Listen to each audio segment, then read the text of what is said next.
የምትፈልግ ነፍስ ንጽህና መሸጋገር የምትፈልግ ነፍስ ሰውነቷን ገታ ለመኖር በልኩ ይህንን ነው አሁን የምንማረው። እነዚህ አጽዋማት ወራት እነዚህን ቀስ በቀስ ንጹህ እንድንሆን እግዚአብሔር ስለሚፈልግ ነው የሰጠን። ንጹህ እንድንሆን በተለይ ወጣቶች ማረጋገጥ ትችላላችሁ። ምግብን መክፈል ውሃን መክፈል የጀመሩ ወጣቶች አሸናፊዎች ይሆናሉ። ሐሳቡን ያጠፉታል፣ ድል ይነሱታል፣ ያሸንፉታል። ያጋንንትን ውጊያ የሰውነታቸውን ኃይል ቆጠጠሩት። ምንድን ነው የሚጠቅመን? ንጹህ ለመሆን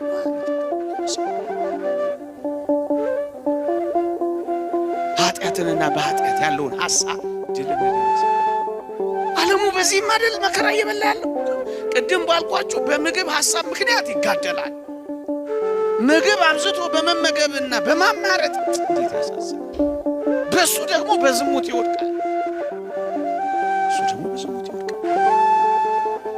እነዛን ነገሮች ደግሞ አጠራቅሞ በመብላት ጤናውን ብቻ አይደለም ይጎዳው፣ ማህበረሰቡን ይጎዳል። ታማሚ ይሆናል፣ ምስኪን ይሆናል፣ በሽተኛ ይሆናል።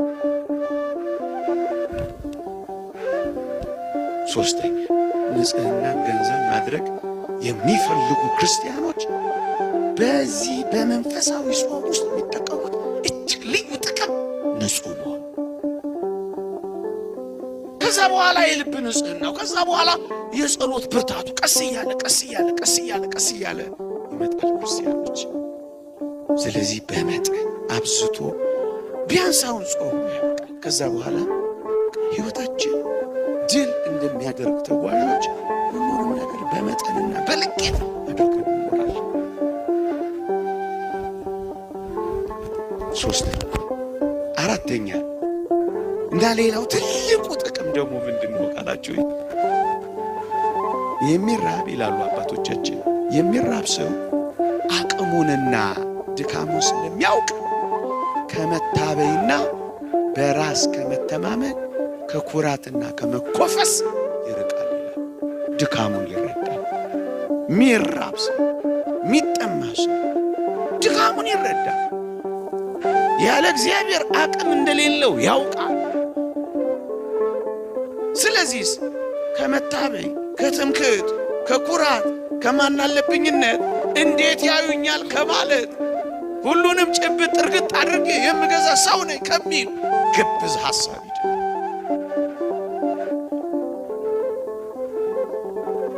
ይሄ በጣም ጥልቅ ሐሳብ ነው ወገኖቼ። አንድ ነገር እንነጋገር። እውነተኛ ጾም እውነተኛ ረሃብ ይዛ ልትመጣ ይገባል። ለዚህ ነው ጌታ በወንጌል ከጾመን በኋላ ተራበ ተብሎ የተነገረው። እያስቀደስን ነው እየጾምንም ረሃብ ካልመጣ አትብሉ ነው እኮ የሚሉን አባቶች። ረሃብ እንዲሰማ ለምንድን ነው እሱ? አቅመ ቢስነታችንን እንድናውቅ ድካማችንን እንድንረዳ። በዚህ ምክንያት ምን እንገነዘባለን? ከኩራት ከመታበይ በጣም ትሑታን እንሆናለና፣ በአጠቃላይ ድምፃችን የማይሰማ እንሆናለና። አቅሙን የሚያውቅ ሰው ወደ አምላኩ መገስገስ ይጀምራል። ኃይሌ፣ ጉልበቴ፣ ትምክህቴ፣ ጋሻዬ ማለት ይጀምራል እግዚአብሔር።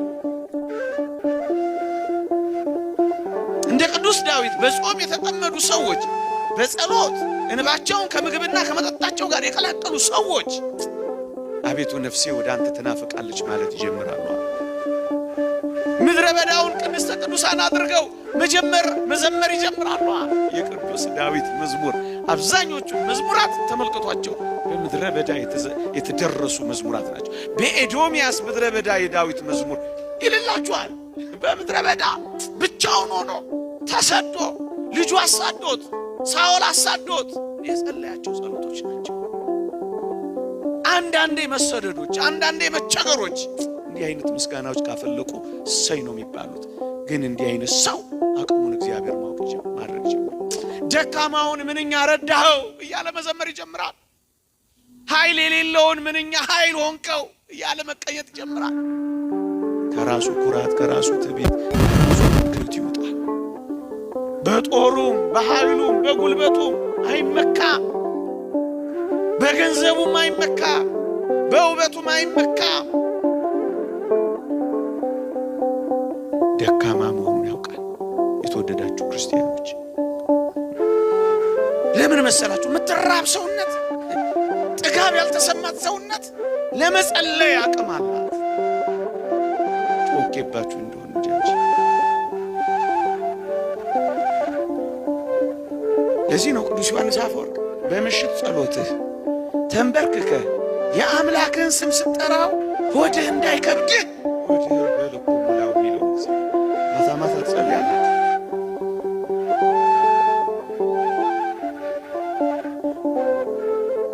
ምን አጠያየቅ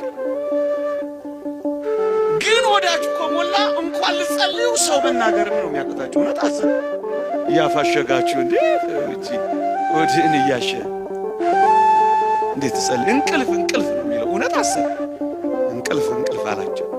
መጸለይ ጸሎተኛ ነፍስ እንደሱ ነው የምትሆነው። በጥጋብ ሆድ ሲከብድ መጸለይ ያቆመ በቃ ለዚህ አይቻልም። ጸሎተኛ ትሆናላችሁ እያሉ እኮ ነው አባቶቻችን። ይሄ ተፈተነ በእርግጥ የታወቀ ምክር እኮ ነው። ዝሙትን ድል ትነሳላችሁ፣ ዓለምን ድል ትነሳላችሁ፣ ሀብትን ትንቃላችሁ፣ ለሰማዕትነት ትቀርባላችሁ፣ ኃይለኛ ትሆናላችሁ፣ አጋንንትን ታሸንፋላችሁ። ብቻ እኮ አይደለም ከአምላካችሁ ከእግዚአብሔር ጋር የምትገናኙ ሰዎች ትሆናላችሁ። ግጥም አድርጋችሁ በልታችሁ ታዲያስ እንዴት አድርጋችሁ ትጸልያላችሁ? ቶሎ መተኛት መንደባለን ጠዋት እንኳን በሌሊት አትነሱ። እውነት ውሃ ተደፍቶባችሁ አንዳንድ አይደለ ስንት ተአምር ተፈጥሮ ተብሎ በግዚኦ እሱ ያስኬዳል። ያዛለ ደግሞ እንዲህ ብሎ ሰበከ ብለህ ምግብ ተውና እንደዛ ፓስተር መከራዬን አብላኝ አላልኩም። እኔ ስለማይጠግቡ ነው ያልኩት። ነግሬያችሁ የለ አለቃ ገብረሃና ኢየሱስ ክርስቶስ እኮ የተሰቀለው በግድ ነው ብሏል ብላችሁ ከሰሷቸው አለቃ። ንጉሡ ጠርተው አንተ ደግሞ እንደዚህ ማለት ጀመርክ፣ ኢየሱስ የተሰቀለው በግድ ነው ብለሃል አሏቸው። ንጉሡ ሺህ ዓመት ይንገሱ። ይሄን ህዝብ ያውቁት የለ እኔ ያልኩት በግንድ ነው ያልኩት። ንኑ ጠውብኝ ነው በግድ ያሉት። ደግሞ ያላልኩትን ብለህ መከራዬን እንዳታበላኝ